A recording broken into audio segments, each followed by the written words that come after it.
Hello, কবির বিন সামাদ ভাই। হ্যাঁ, আপনার সাথে আমার একটু কথা ছিল। কি কথা ভাবি? বলছি কি, একটা ফতোয়া জানতে চেয়েছিলাম। হ্যাঁ রে, ফতোয়া শয়তান। তোর এত ফতোয়া জানি লাভ কি? নামাজ পড়বি, রোজা করবি, রান্না করবি, স্বামী খাওয়াবি, সন্তান ব্যাস হয়ে গেল। এত ফতোয়া তোর দরকার কথা কয় না? আছে না? নাই আছে মানে কি? আমি কি মিছে কথা বলছি? আমাকে কাছে ফোন দেয় না তাই মনে করছে? আমার স্বামী মরি গেছে। আমি বলছি মরি গেছে আমি কি করবো? আমার বিয়ে করা হয়ে গেছে, দুটো বাচ্চা হয়ে গেছে। আচ্ছা না বুঝি বলছেন ফোন দিইনি, আমি একটা কারণে ফোন দিয়েছি। কি? তা আমার স্বামী বেঁচে থাকতে আমি প্রায়ই বলতাম, তোমার মরণ করে না কেন আল্লাহ? মরো না কেন? এত লোকের কাছে আজরাইল আসে, তোমার কাছে আসে না কেন? কুত্তার এই বাড়ি এই জন্য। তো এই স্বামী আমার কয়দিন আগে মারা গেছে। এখন আমি একেবারে সত্য বলছি, এই অবশ্যই সে মহিলা শোনে। বলতেছে আমি দুশ্চিন্তায় আছি, আমি কষ্ট পাচ্ছি এই জন্যে যে আমি আমার স্বামীকে বলতাম যে মরো না কেন আল্লাহ, তোমার মরণ কেন? কারণ সে ছিল অসুস্থ। এই জন্য আমি প্রায় বিরক্ত হয়ে যেতাম, বলতাম মারা যাও না কেন, মরো না কেন, তুমি তোমারে আল্লাহ নেয় না কেন, তোমারে আল্লাহ উঠাই নেয় না কেন, তোমারে নিক না হয় আমারে নিক, যারে হয় আল্লাহ একজনটা নিয়ে নিক। তো আল্লাহ তারে তুলে নিয়েছে। এখন আমার মনে হয় কি আমার দুয়ার কারণেই কি মারা গেল, নাকি তার হায়াত শেষ হয়েছে তাই মারা গেল? আমি কি এটা বলার মতো এখনো সেই এলেম আমার আছে? এ তো আমার বলা মানে আমার অবস্থা হইলো ওই যে চাষের বেড়া খুঁজে দৌড় দিতে হবে যে কোন দিকে বের হবে। ঠিক না ভাই? ঠিক না? আমি বললাম আমার বোন, আপনার স্বামীকে আপনি অভিশাপ দিতেন, মারা যায় না কেন, মরে না কেন, আল্লাহ তুলে নেয় না কেন, আজরাইলকে পাঠায় না কেন? এটা বলার কারণে মারা গেল নাকি তার হায়াত ফুরিয়ে গেল এই কারণে মারা গেল? এইটা আমি বলতে পারবো না, কিন্তু আমি এতটুকু বলতে পারি বিশ্ব নবী বলেছেন নারীরা অধিকাংশ জাহান্নামী। আর জাহান্নামে যাওয়ার বড় কারণ কয়টা? দুইটা। কয়টা? দুইটা। এক নম্বর কারণ হলো নারীরা তাদের স্বামীদের নাশুকুরি করে, স্বামীদের প্রতি কৃতজ্ঞতা পোষণ করে না। আর দুই নম্বর কারণ হলো তারা বেশি বেশি কি করে? অভিশাপ দেয়। কি সাপ? জাত সাপ না, ঘোড়া সাপ না, কালাস সাপ না, গোখরা সাপ না, তারা বেশি বেশি অভিশাপ দেয়। কি সাপ? কি সাপ? অভিশাপ দেয়। এই অভিশাপ দেওয়ার কারণে অধিকাংশ নারীরা জাহান্নামী। ওগো আমার বোন, আপনি আপনার স্বামীকে যে অভিশাপ দিয়েছেন, এই অভিশাপের কারণে আপনার স্বামী মারা গেল নাকি হায়াত শেষ হয়ে গেল এটা বলতে পারবো না, কিন্তু এটা বলতে পারি বিশ্বনবী জাহান্নামে যাওয়ার যে কারণ বর্ণনা করেছেন সেই কারণের মধ্যে আপনিও পড়ে গিয়েছে। আপনিও কি পড়ে গিয়েছে? আমার মা বোনেরা, স্বামীদের সাথে এমন আচরণ করা যাবে? আল্লাহর নবীর স্ত্রীরা কেমন আচরণ করতেন? আম্মা আয়েশা রাদিয়াল্লাহু তাআলা আনহা বিশ্ব নবীকে গোসল করাচ্ছেন, পানি ঢেলেছেন মাথার উপরে, পানি গড়িয়ে যায়, ওই পানির মধ্যে রক্তের মতো কি যেন বিশ্ব নবী দেখলেন। বললেন ও আয়েশা, পানির মধ্যে রক্তের মতো কি যেন দেখা যায়, পানিতে যেন রক্ত ভেসে যাচ্ছে দেখছি। আল্লাহর নবীর স্ত্রী আম্মা আয়েশা রাদিয়াল্লাহু তাআলা আনহা বললেন, ওগো নবী গো, আপনি যখন গোসলের জন্য চৌকিটার উপরে বসেছিলেন, আমার অসতর্কতার কারণে আমার পায়ের একটা আঙ্গুল চৌকির তলায় পড়েছে এবং সেই আঙ্গুলটা ফেটে রক্ত বের হয়েছে। সেই রক্তটা ওই পানিতে গড়িয়ে গড়িয়ে যায়। আল্লাহর নবী তাড়াতাড়ি করে উঠলেন, তারপরে চৌকিটা সরিয়ে নিলেন। আল্লাহর নবী চৌকিটা সরিয়ে নিয়ে আম্মা আয়েশা রাদিয়াল্লাহু তাআলা আনহার আঙ্গুলটা ধরে বললেন, ওগো আয়েশা, তোমার এই আঙ্গুলটা ফেটে গেল, রক্ত ফিনকি দিয়ে বের হয়ে পানিতে ভেসে চলে গেল। একটা বারের জন্য তুমি উহ করলে না, আহ করলে না, একটা বারের জন্য তুমি আমারে উঠতেও বললে না, সরতেও বললে না। আল্লাহর নবীর স্ত্রী আয়েশা রাদিয়াল্লাহু তাআলা আনহা বললেন, ওগো নবী, এটা তো আমার একটা পায়ের আঙ্গুল মাত্র যেটা চৌকির তলায় পড়েছে। যদি আয়েশার কলিজাটা চৌকির তলায় পড়ে যেত আর সেই কলিজা ফেটে যদি রক্ত ফিনকি দিয়ে বের হয়ে যেত, তাও আমি আয়েশা একটা বারের জন্য বলতাম না, বিশ্ব নবী ওঠেন, আপনার চৌকির তলায় আমার কলিজাটা পড়ে ফেটে গেছে। কেমন স্ত্রী হতে হবে, স্বামীর সাথে কেমন আচরণ করা লাগবে? আল্লাহ নবীর কন্যা বিশ্ব নবীর কাছে এসে বললেন, ওগো বিশ্ব নবী, আমার স্বামীকে খুঁজে পাচ্ছি না, আলীকে খুঁজে পাচ্ছি না, কোথায় যেন গিয়েছে, কোথাও পায় না। আল্লাহর নবী বললেন, কেন পাও না? কি এমন আচরণ করেছো তার সাথে? কোন কারণে বাড়ি ছেড়েছে? ফাতেমা রাদিয়াল্লাহু তাআলা আনহা বললেন, ওগো নবী, আজ 3 দিন ধরে বাড়িতে কোনো খাবার নাই। হাসান হুসাইন বারবার আমাকে বিরক্ত করে, মাগো খেতে দাও, খেতে দাও। আমি বললাম, বারবার কেন আমাকে ডিস্টার্ব করো? তোমরা তোমাদের বাবাকে কি দেখতে পাও না? আজ 3 দিন হয়ে গেল আলী কোনো জায়গায় কোনো কাজ খুঁজে পায় নাই, কোনো জায়গায় কোনো রুজি রুটির সন্ধান করতে পারে নাই, খালি হাতে বাড়িতে আসছিল। এমন সময় আমি এই বকুনিটা দিচ্ছিলাম হাসান হুসাইনকে। এই বকুনি শোনার কারণে আলী রাদিয়াল্লাহু তাআলা আনহু বাড়ি থেকে বের হয়ে গিয়েছে। ফাতেমা বললেন, এই কথাটা যখন বলছিলাম আলী তখন গেটে ছিল, আর গেট থেকে ভিতরে ঢোকে নাই, বরং পিছন দিকে চলে গিয়েছে। আমি হাসান হুসাইনের কাছে জিজ্ঞাসা করলাম কোন দিকে গিয়েছে। তাদের কাছ থেকে খোঁজ নিয়ে তারপরে আমি চারিদিকে খুঁজলাম, মসজিদে নববীর আশেপাশে খুঁজলাম, কোথাও আমি আপনার জামাতাকে খুঁজে পাই নাই। আল্লাহর নবী বললেন, ওগো ফাতেমা, তুমি আমার আলীকে কষ্ট দিয়ে ফেলেছো। 3 দিন ধরে সে পরিশ্রম করেছে, খুঁজেছে এই মদিনার অলিতে গলিতে, একটু কারমের জন্য, একটু খাবারের জন্য ঘুরে বেরিয়েছে, হয়তো ব্যবস্থা করতে পারে নাই। সে বাড়িতে আসার পরে তুমি যখন বলেছো তোমাদের বাবাকে কি চোখে দেখো না, এটার কারণে আলী বাড়ি থেকে বের হয়ে গিয়েছে। ওগো ফাতেমা, আমি তোমাকে বলে দিই, আমার আলী যদি এই মুহূর্তে মারা যায়, এই মুহূর্তে যদি মালাকুল মাউত তাহলে আলীর জানটা কবজ করে নিয়ে যায়, আলীকে যদি কোনো বনের বাঘ খেয়ে ফেলে, সাপে যদি কামড় দেয়, আর আলী যদি পৃথিবী ছেড়ে চলে যায়, ওগো ফাতেমা, তুমি যদি ক্ষমা চেয়ে না নিতে পারো পরকালের ময়দানে, হাসরের ময়দানে, আমি নবী মুহাম্মদ, তুমি আমার কন্যা ফাতেমা এই পরিচয়টা দেব না। আমার কন্যা এই পরিচয়টা দেব না। আর আমার মা বোনেরা স্বামীদের সাথে কেমন আচরণ করেন সেটা আপনারা ভালো করে জানেন, আমিও জানি। আমারটা তো বলা যাবে, কারণ ইউটিউবে যাচ্ছে, আমার আবার বাড়ি আবার পড়ে, এটা নিয়ে আবার কি টর্চারিং করবে। তো যে পর্যন্ত বলিস ওই পর্যন্ত থাক, আমারটা বলবো না। বুঝি তো কি করে না করে, কি অবস্থায় আছি নাই। ঈদের বাজার করা লাগবে, টাকা থাক না থাক, ঈদের বাজার করে দিই, সবার জন্য সব পোশাকের ব্যবস্থা করে দিই, তারপরেও মন ভরে না। 2টা 3টা করে 3 পিস শাড়ি, সায়া, ব্লাউজ সব বানানোর পরেও একটু হাতে কাটা হলে ভালো হইতো। মানে যাই দেন তৃপ্তি ভরবে না, এরকম আছে না নাই? যত যাই করেন তৃপ্তি ভরে, এমন আছে না নাই? তৃপ্তি ভরে না। আমাদের এক হুজুর বলল, ভাই আমার স্ত্রী যাই কিনে দিই পছন্দ হয় না, ওর খালি পছন্দ হয় বাইরের তা। বলে এনামুল হাসান বিন নূর মাদ্রাসা করেছে, এইটা সুন্দর, তোমারটা ভালো না। এনামুল হাসান বিন নূর বোর যে বোরখাটা কিনেছে ওইটা সুন্দর, তুমি যা কিনেছো ওটা পরা যায় না। ওনার বোর 3 পিসটা ভালো, শাড়িটা ভালো, সব এইটা পরের তা পছন্দ হয়। এই জন্য আমি বুদ্ধি করে একটা দামি শাড়ি কিনে নিয়ে গেলাম, নিয়ে যেয়ে আমি ডাইনিং টেবিলের পরে রাখলাম। রাত্রি রেখে বললাম, স্ত্রী খাবার দাও। শাড়িটা রাখার পরে স্ত্রী খালি আর চোখে তাকায়, শাড়িটা কার, শাড়িটা কার। ও তো না জানা পর্যন্ত মনের মধ্যে কি, মানে ও তো জানতেই হবে। সিসি ক্যামেরা আর কি, তার থেকে আমার মা বোনদের ক্যামেরা ভালো। ওবু ঘটনা একটা ঘটিকে শুনেছি, ও না তো আল্লাহ এখনো শুনেছি। ও আল্লাহ তুই কিন্তু গনেছিলি কেন? কি আল্লাহ ওই আব্দুলির আব্বাস দুটো শুনে হিগে মরছে, মানে এমন ভাবে উপস্থাপন করবে যে ওর জন্য মানে বাংলাদেশ ফিলিস্তিনি, ঠিক না ভাই? ঠিক শুনে ও আমার ভাইয়েরা, শাড়িটা রাখার পরে বারবার তাকায়, এক ফাঁকে জিজ্ঞাসা করে বসলো, শাড়িটা কার? ওই হুজুর বলতেছে, শাড়িটা এনামুল হাসান বিন নূর কিনেছে তার বোর জন্য। বসে দেখো কত সুন্দর রং, কালারটা কত সুন্দর, শাড়ির পায়টা কত সুন্দর। আর তুমি জায়গা থাকবে, তোমার সাথে আমার আব্বা বিয়ে দিয়ে আমার জীবনটা আছে না, কিছু কলেই না, কিন্তু কলেই না। আমি বলি তোমার সংসার করছি, অন্য লোক হলে ঝাঁটা দিয়ে বিদায় করছিলে। আমার মাঝে মাঝে মনে হয় এই কথার জন্য তাড়াতাড়ি আরো দুটো বিয়ে, তোর বাইরে থাকে কিনা দেখ, সাহস পাচ্ছি না। কারণ এখন তো বিপদ শুধু একদিকে না, আগে তো গলা খাট, তারা কোনো অন্য জায়গায় কেটে বাড়ি নিয়ে যায়, ঠিক না ভাই? ঠিক। এজন্য ভয় আছে না? না আপনি খবরদার এই বয়সে রিস্ক নেবেন, খবরদার, নিষেধ করে খেলাম। আমরা তো শক্তি আছে, হয়তো প্রতিহত করতে পারবো। কি হবে বেঁচে থেকে?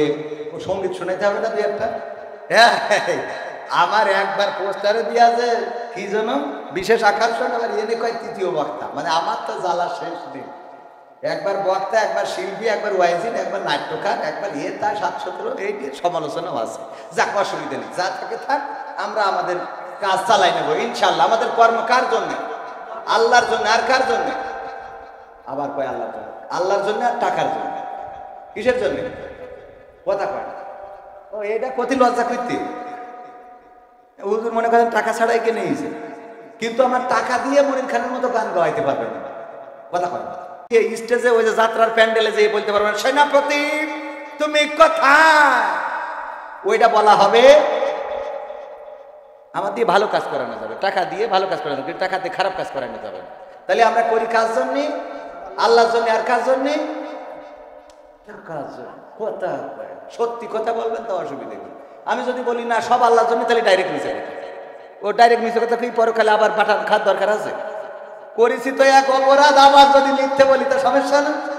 আমাদের পাল্লা মাদ্রাসা মুকামতলা দাখিল মাদ্রাসা 12 তারিখে মাহফিল, 12 এপ্রিল। তো বলছে তুমি থাকবা, তুমি এই মাহফিলে দ্বিতীয় বক্তা হিসাবে এবং পরিচালনাও তুমি করবা।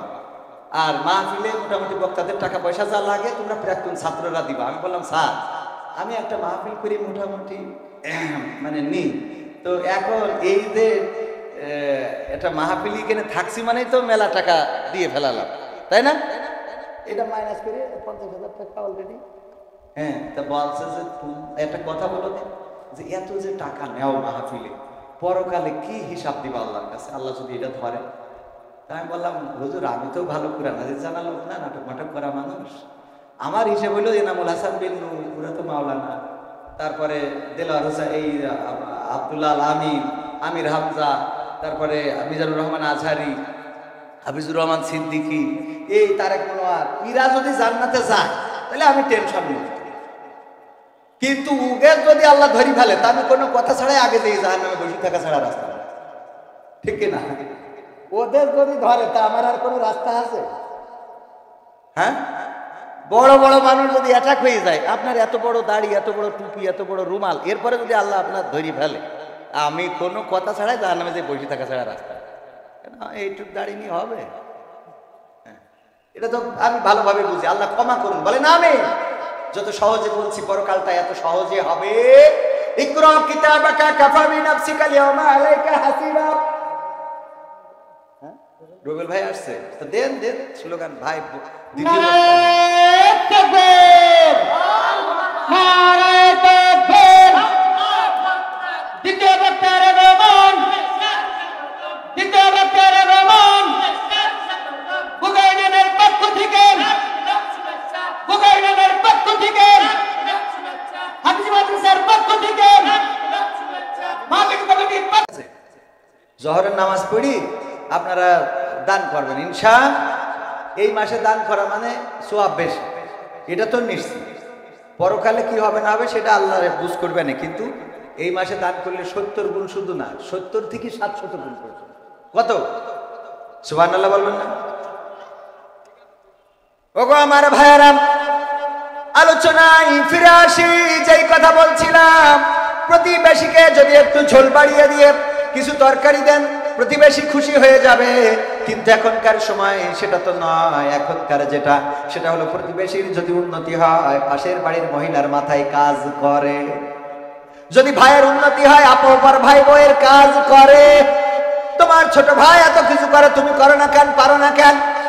কত রকম নির্যাতন, নিষ্পেষণ, টর্চার। ওই যে শাড়ির উদাহরণ দিচ্ছিলাম, মনে আছে না নাই? হুজুর বলল যে এই শাড়িটা কিনেছে এনামুল হাসান বিন নূর তার স্ত্রীর জন্য। দেখো কত সুন্দর রং, কত সুন্দর কালার, কত সুন্দর এই শাড়ির পাল্টা, কত সুন্দর ডিজাইন। এই শাড়ি তোমার নজরে কোনোদিন পড়ে নাই, কারণ তোমার পছন্দ ভালো না।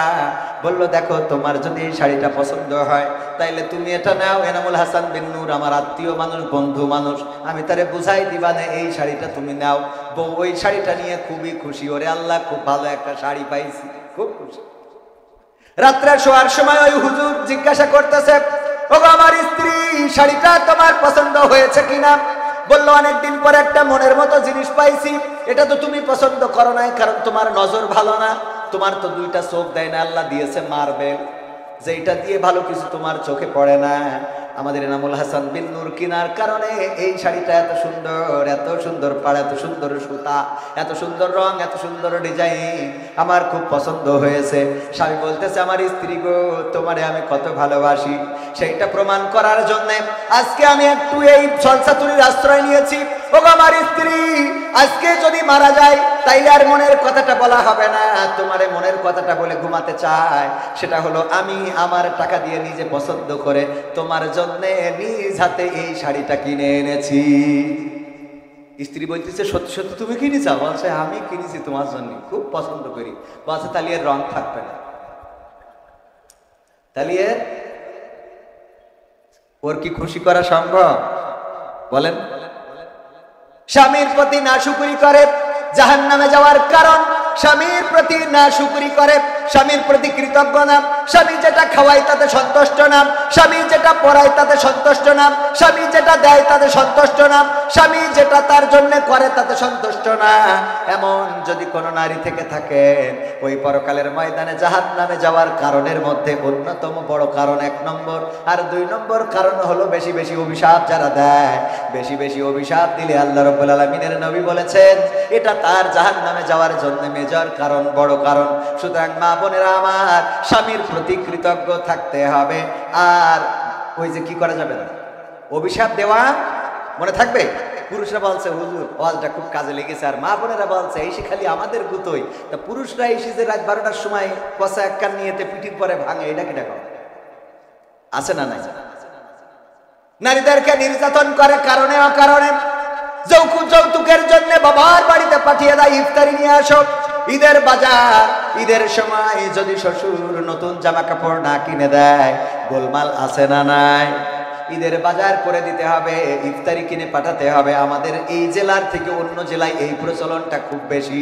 প্রতিটা রমজান মাসে ইফতারি কিনে পাঠানো লাগে জামাইয়ের বাড়িতে।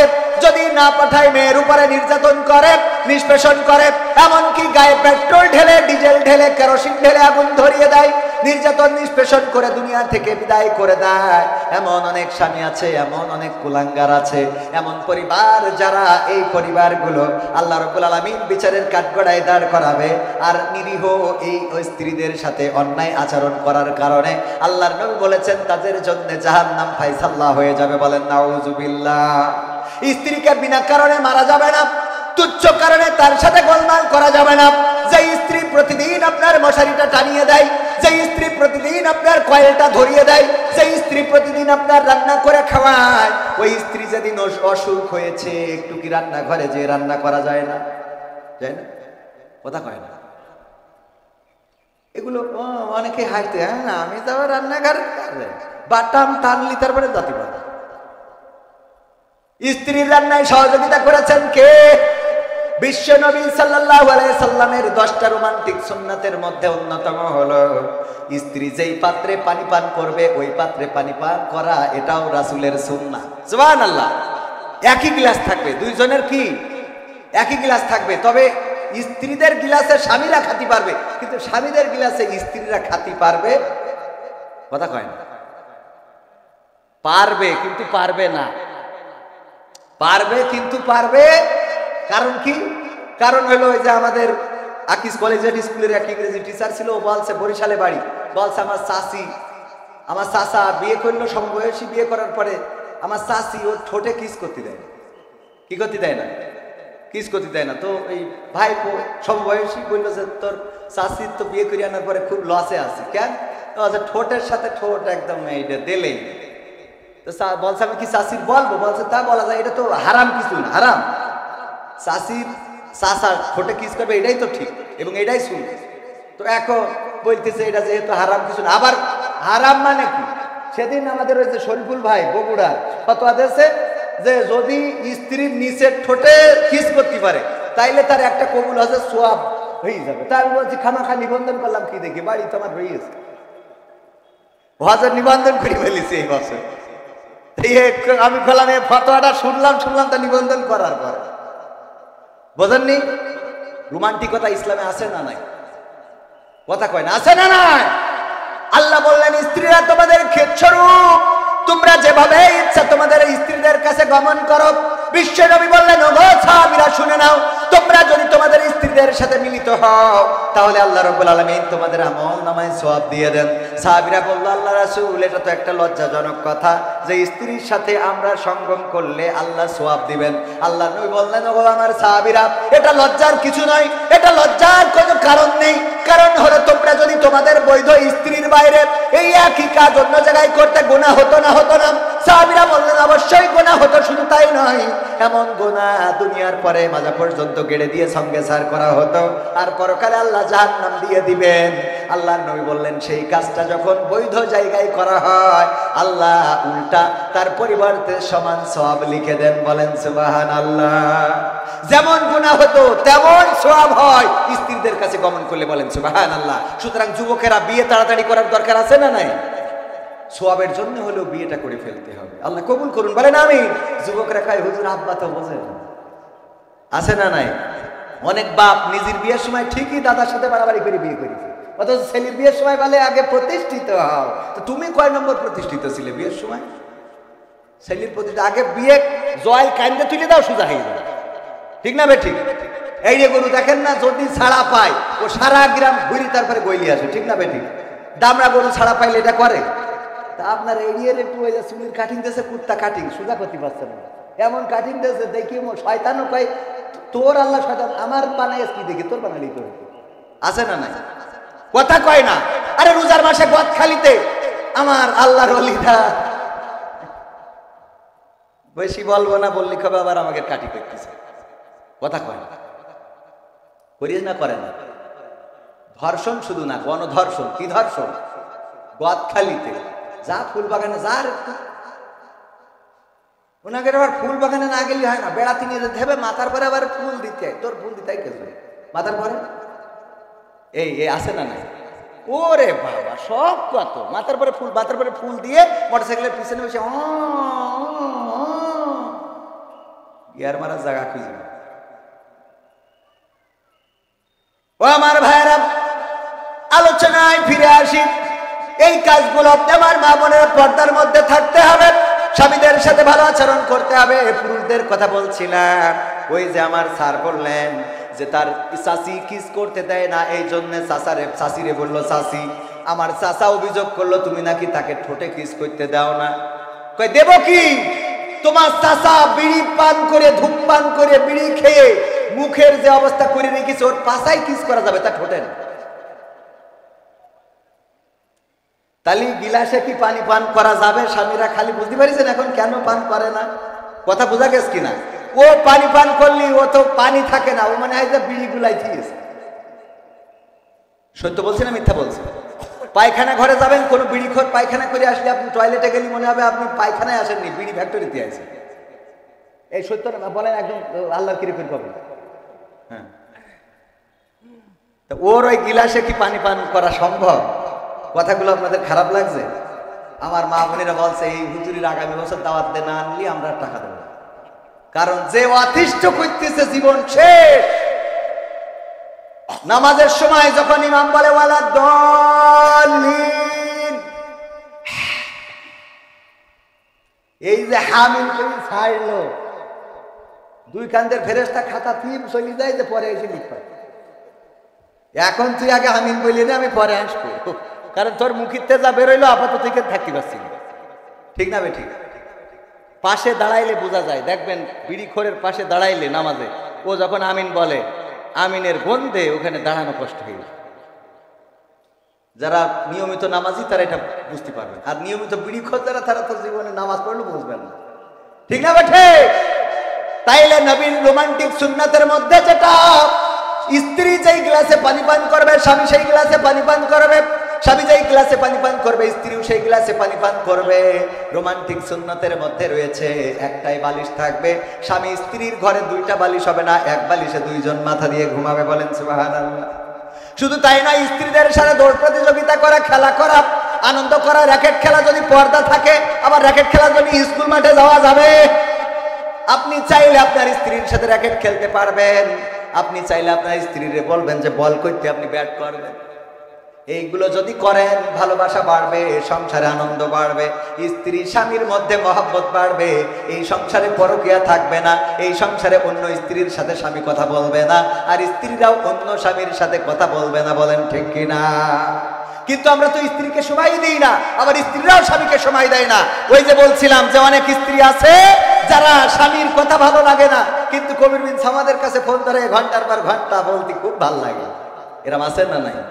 স্বামী যদি ফোন দেয় বিদেশ থেকে, এই এত ফোন দাও কেন, এই এত ফোন দিতে কেন তুমি তোমার, হ্যাঁ টাকা পাঠাবা পিন নাম্বার বলে দিবা টাকা তুলে আনবে, এত ফোন দাও কেন, রেখে দাও দিয়ে এবার, হ্যাঁ বল্টু ভাই কেমন আছেন আপনি, অনেকদিন পরে দেখেন তো আমার ঠোঁটটা কেমন লাগছে, ও বাবা, ও বল্টুর কাছে যাইতে ঠোঁট দেখায়, কথা কন আছে না নাই, পুরুষও আছে, বোর সাথে খ্যাকম্যাক সারাদিন, এই এটা করি, এই এটি করি, আছে না, কিছু করলি ভাতে একটু লবণ কম বেশি হয়েছে না, ভাতে তো হয় না তরকারি, লবণ একটু কম বেশি হইল, লবণ কম হইলো কেন, বেশি হইলো কেন, আরে বাবা এই নিয়ে যে টর্চারিং করেন না করি, লবণ যেহেতু বেশি হয়েছে, ভালো বেশি বলা যায় না, তুমি আজকে বেগুন রান্ধতে চাও তো মনে হচ্ছে হরিণীর গোশ রান্ধতে চাও, লবণটা একটু কম হইলে আর একটু ভালো হইতো, ও খুশি হয়ে যাবে না, ও পরের দিন আনন্দে আরো লবণ বাড়াইবে, মানে খুশির চোটে মানে উল্টো করি ফেলবে।